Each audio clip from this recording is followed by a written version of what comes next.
Dangers of being self-righteous and self-confidence. God warns those who are being self-righteous or self-confidence. Self-righteous. Luke chapter 16 verse 15, "And he said to them, You are those who justify yourselves before men, but God knows your hearts. For that which is highly esteemed among men is abomination in the sight of God."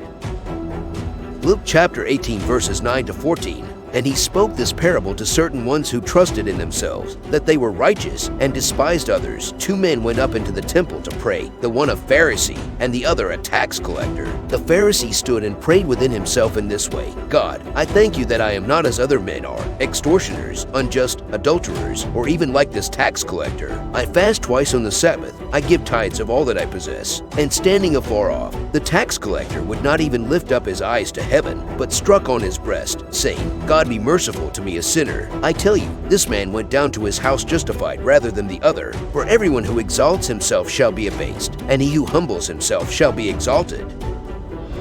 When a person is self-righteous, he or she thinks highly of himself or herself and thinking they are better than others, having some form of godliness, but denying its power, self-holiness, self-love, self-exaltation, self-praise, etc.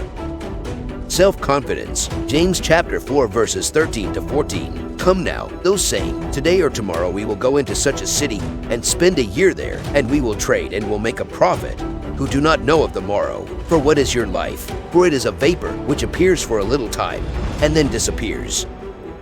Proverbs chapter 28 verse 26. "He who trusts in his own heart is a fool, but whoever walks wisely, he shall be delivered." Being self-confident can become dangerous as it causes pride, arrogance, boastfulness, etc. When a person is self-confident, thinks he or she can achieve something on their own effort, or thinks that he or she knows what is going to happen tomorrow.